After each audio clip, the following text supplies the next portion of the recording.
Welcome to the dazzling world of VegasVibes Junction. I'm your host, Esmeralda Padilla-Gould, your guide through the enchanting soul shaping the vibrant landscape of Las Vegas. In this spellbinding season, we extend our heartfelt appreciation to our esteemed sponsors, Mr. and Mrs. Francis and Carolyn Ching of Hawaii.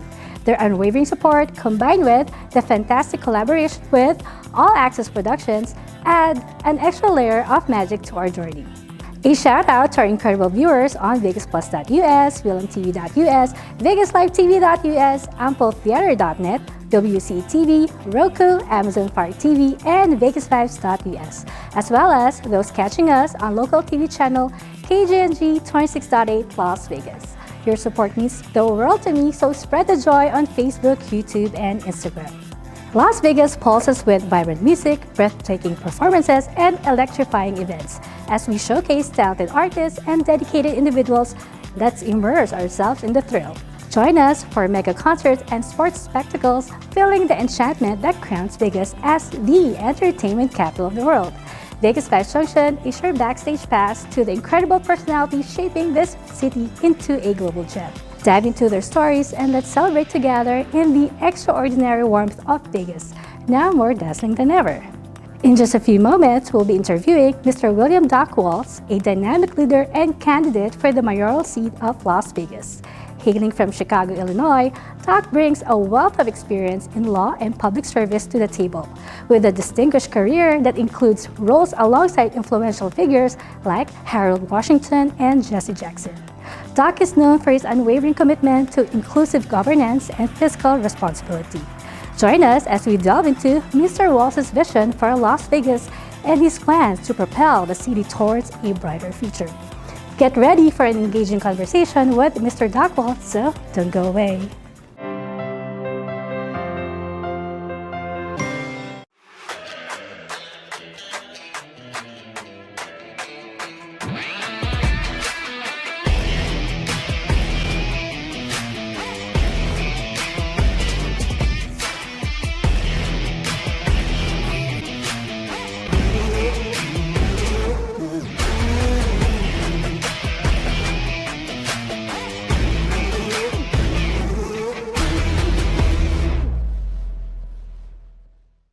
Pure Medical Equipment provides top-notch quality medical supply equipment. Whether to rent or buy, Pure Medical Equipment and Supplies has it all. Pure Medical Equipment is committed to serve and give back to Southern Nevada. We deliver medical supplies and rentals to your door. Ladies and gentlemen, it's a privilege to welcome a true champion of public service and community empowerment. With a distinguished career spanning decades, he has dedicated his life to serving others and shaping positive change in our society. Hailing from Chicago, Illinois, his journey is marked by a relentless pursuit of justice, equality, and progress. As a dynamic leader, he has left an everlasting mark on the landscape of American politics, having served alongside influential figures like Harold Washington and Jesse Jackson. His unwavering commitment to inclusive governance, fiscal responsibility, and social justice has earned him respect and admiration both locally and nationally.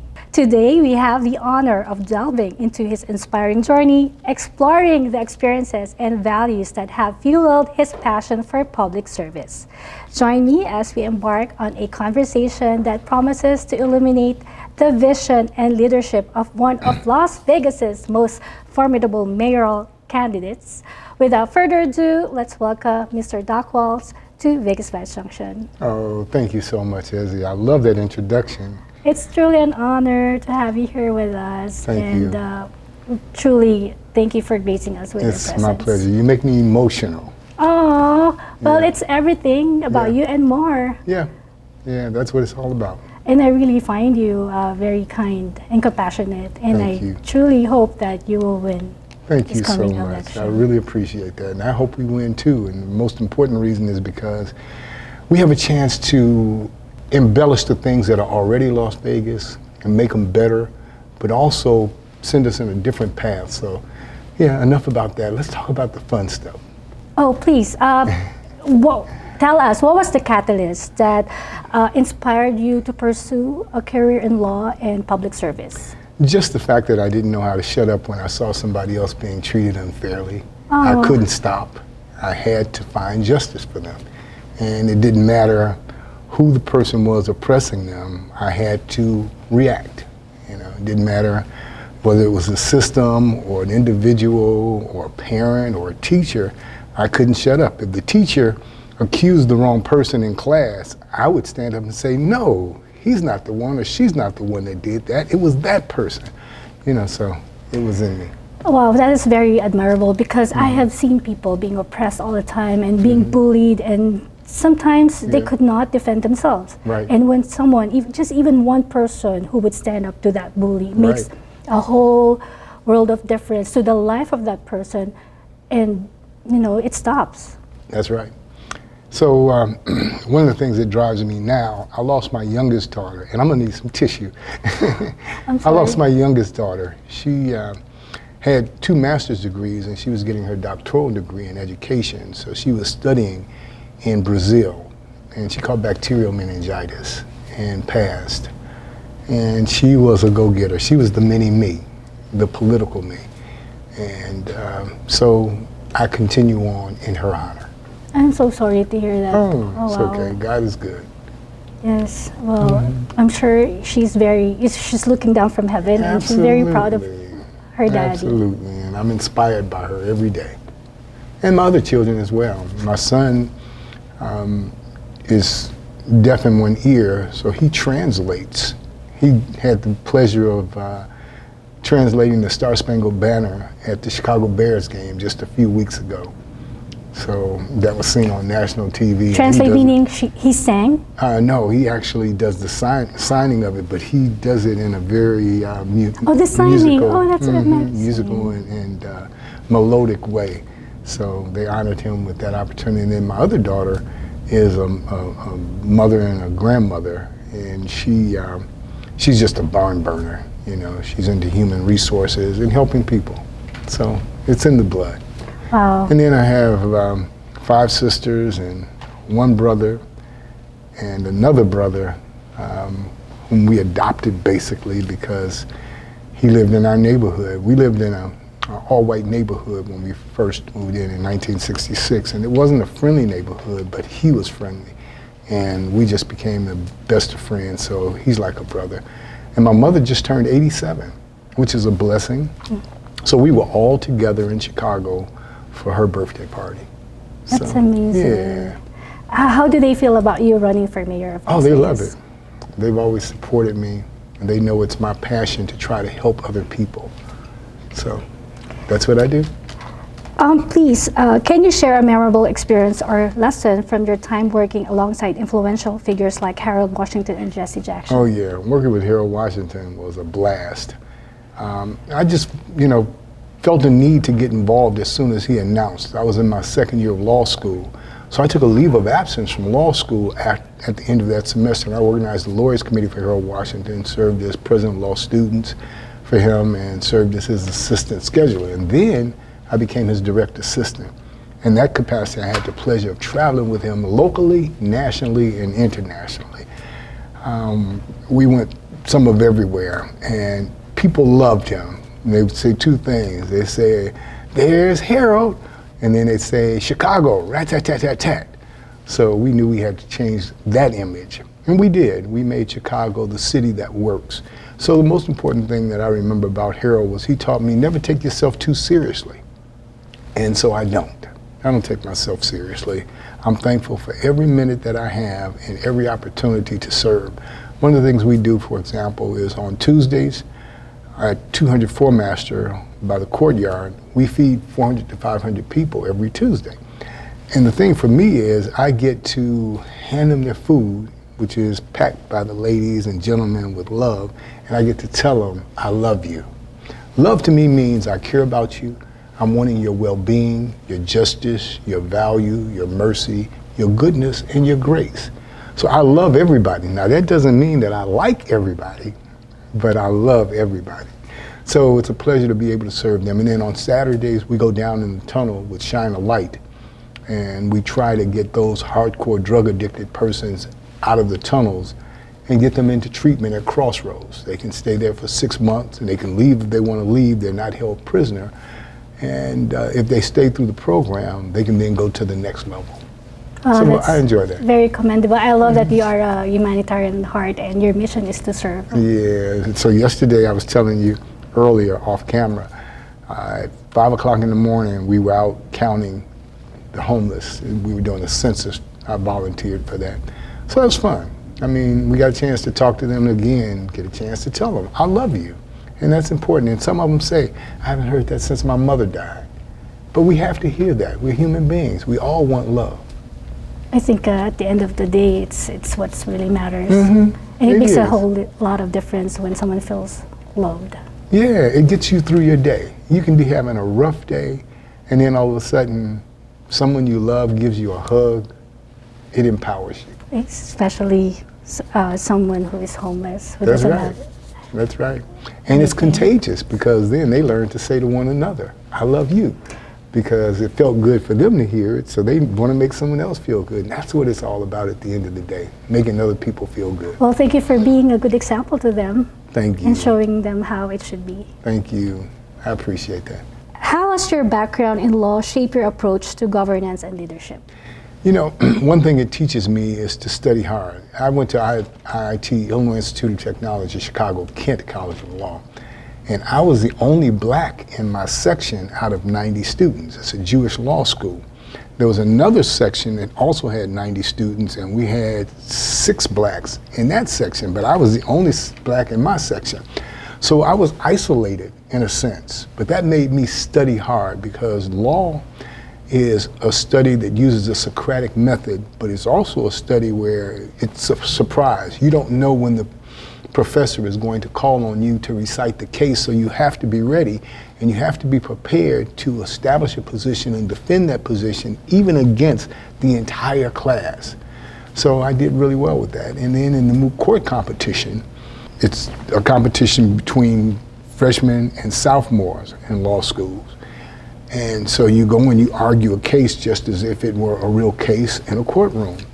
And I finished 3rd in that competition out of all the students who were freshmen and sophomore. But Professor Brill recognized me at the banquet, and he says if he weren't black, he would have won it all. So racism is a factor, and that's something that I've always dealt with, but I don't let it hinder me. I don't get hung up on it because personally, I don't really see race. It doesn't matter to me what color a person is. It's just a color of skin. Yes, that's all it is, because at the end of the day, we're all the same. Yes, we're all children of God. We're all God's children, made in His image. And that's what excites me. I tell people all the time, I wish I'd been called to preach, but I wasn't. I was called to do just this. And I don't believe that I get a day off. I don't believe that I can ignore other people's problems and just go off, into an island in my mind or in the physical sense. I believe that that's what we call do. In the olden days, the prehistoric days, you had to hunt to eat every day. You didn't have a day off.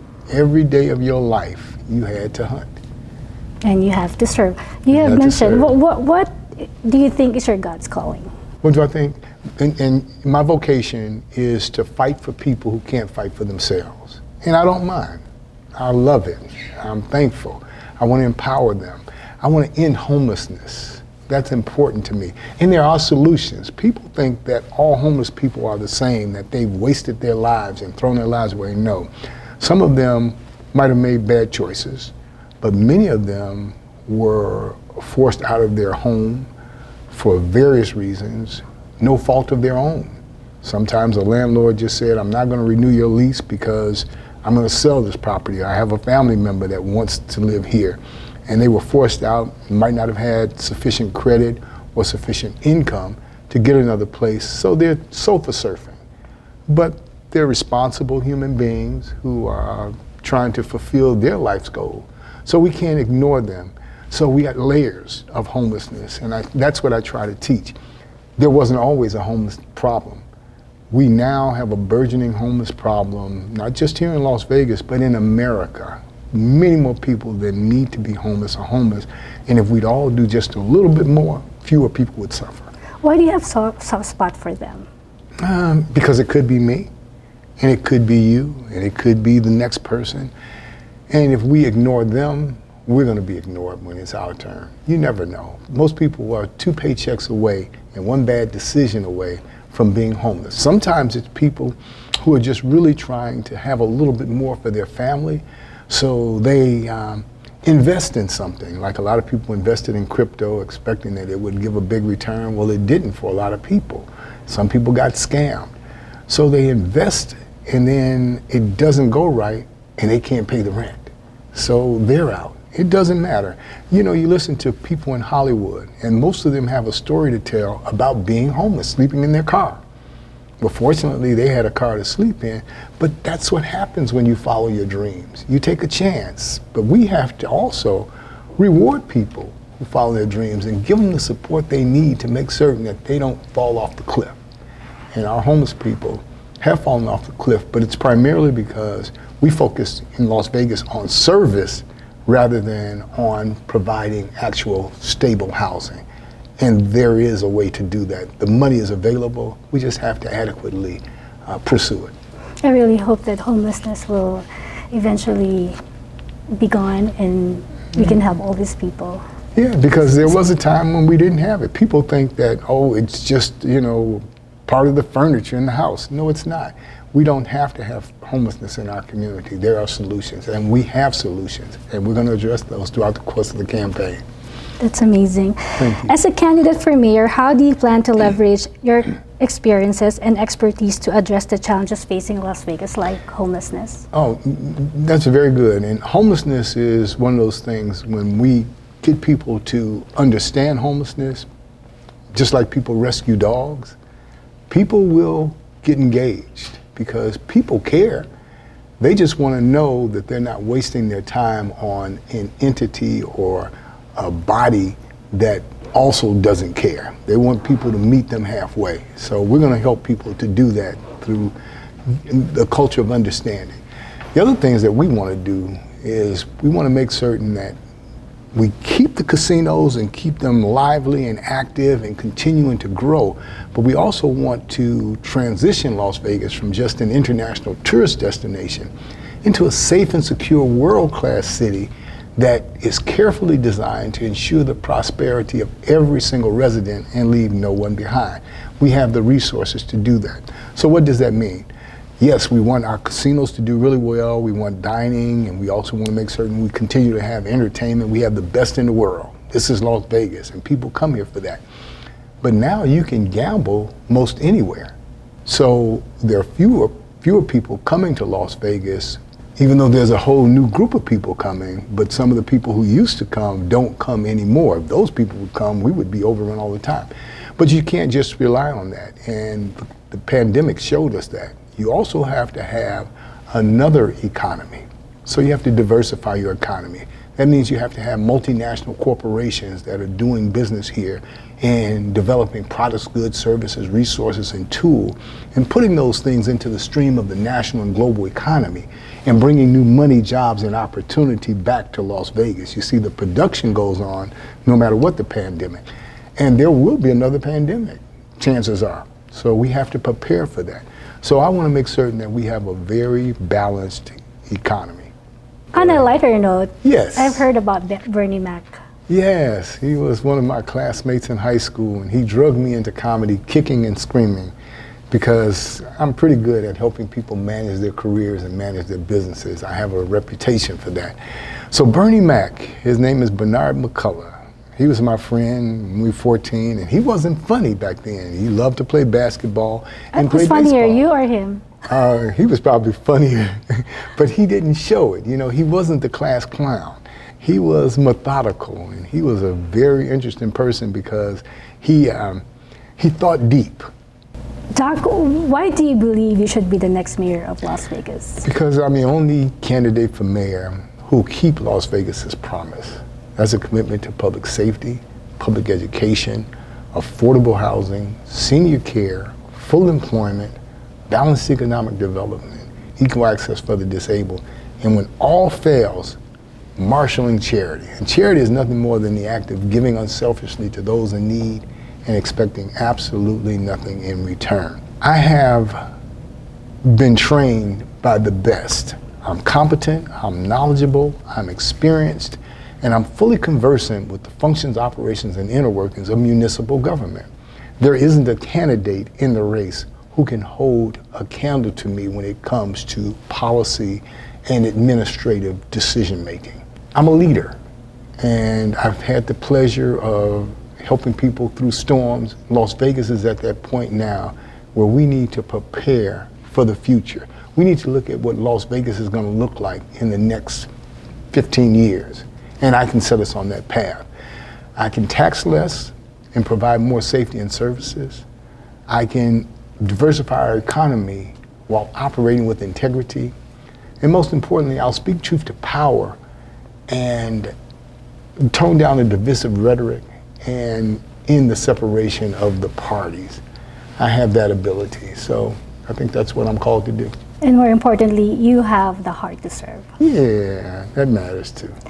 Mr. Doc Walls, the floor is yours. Please address all our viewers. What would you like to Thank convey? you. Yeah, I'd like to thank everyone for all the things that they do to help other people. It doesn't matter if it's structured or unstructured. Those spontaneous acts of kindness reverberate, and other people then pay it forward. So we have to continue to do that. And if there's anything that I could ask anybody to do is be mindful of that. See, we can't police our way into safety. We have to develop a culture where people respect people and property.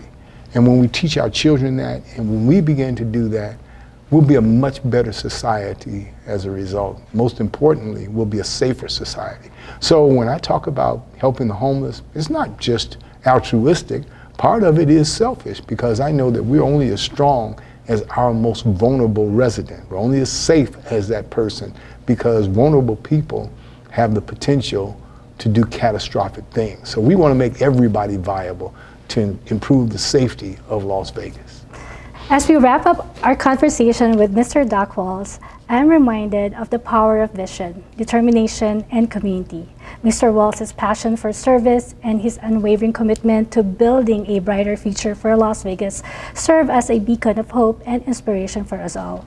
Remember, change starts with each and every one of us. Let's harness the energy and momentum generated by today's discussion to drive positive change in our city and beyond. Together, we have the power to shape a future filled with possibility, opportunity, and prosperity for all. We thank you, Mr. Doc Walls, for sharing your insights, your passion, and your vision with us today. To our viewers, thank you for tuning in to VegasVibes Junction. Remember to stay informed and engaged in the upcoming mayoral election, as it's our collective voices that shape the future of our city.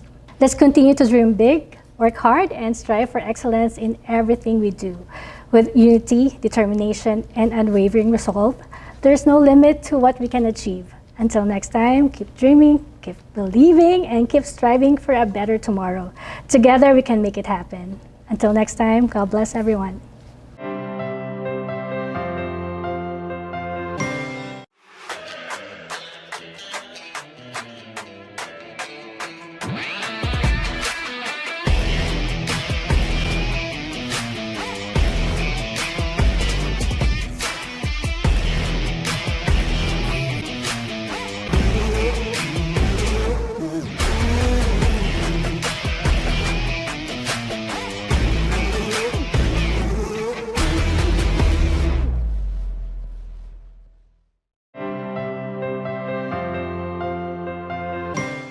Thank you for being a part of this exhilarating episode at VegasVibes Junction, where we delve into the remarkable life of Mr. Doc Walls. I trust his remarkable journey has sparked joy and inspiration in your hearts, just as they have in mine. Save the date and don't miss the next chapter on VegasVibes Junction channel next week for another unforgettable story. Las Vegas, beyond its iconic strip and the lively Fremont Street experience, is a haven for authentic individuals, musicians, entertainers, and those enchanted by the world of pageantry. If you're one of these exceptional people shaping Las Vegas into a global phenomenon, I would like to hear your inspiring story. Connect with me via email at vegasvibesjunction@gmail.com, and let's showcase your narrative here on VegasVibes Junction, whether in our studios or through an exhilarating online Zoom interview. Before saying farewell, immense gratitude to our fabulous ward of sponsor, Fontaine, nestled at the forum shops of Caesar's Palace. Fontaine awaits to fulfill their fashion desires, offering impeccable style, radiating sophistication. To explore their stunning collections, contact Ms. Anna Billings at 702-733-6205. Fontaine welcomes you to our world of extraordinary fashion. And now, let's immerse ourselves in my favorite segment, the Vegas Vibes Closet. Discover a delightful array of health and beauty products personally endorsed by me. This week, I'm excited to unveil a special addition to the VegasVibes Junction brand, the VegasVibes Cosmetics. With a stunning array of lipstick in various shades, VegasVibes Cosmetics enhances your natural beauty and empowers your inner glam. Each lipstick is meticulously crafted for exceptional color payoff, long-lasting wear, and a luxurious feel. Whether you desire a bold red for a night out or a subtle nude for everyday elegance, VegasVibes Cosmetics has the perfect shade for your unique style. Stay tuned for updates and exclusive offers on VegasVibes Cosmetics. Elevate your beauty game with our fabulous lipsticks, embracing the spirit and glamour of Las Vegas. Remember to follow VegasVibes Junction on Facebook, YouTube, and Instagram for the latest updates, announcements, and behind-the-scenes moments. Visit vegasvibes.us for more information and exciting content. Join our vibrant community and become a part of the VegasVibes Junction experience. Carry to the bounds as we embark on this thrilling episode of VegasVibes Junction, made possible by the generous sponsorship of Mr. and Mrs. Francis and Karen Ching from Hawaii. A heartfelt appreciation extends to our collaborator, All Access Productions, for imparting a unique essence to our journey. Thank you for being a part of this unforgettable experience. Stay tuned for more captivating interviews and stories showcasing the vibrant heartbeat of Las Vegas. Until next time, stay fabulous and keep spreading those Vegas vibes. I'm Esmeralda Padilla-Gould. Thank you for watching. Mwah!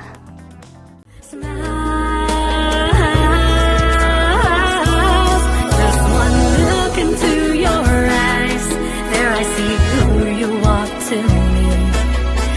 Your love so special, your kiss so sweet, only your smile can complete. Now that I stand next to you, glad I was there to reassure you. The sadness in your eyes, I'll replace with eternal smiles. So now I can't resist holding on to commit, inspired to love you and keep you smile until the end.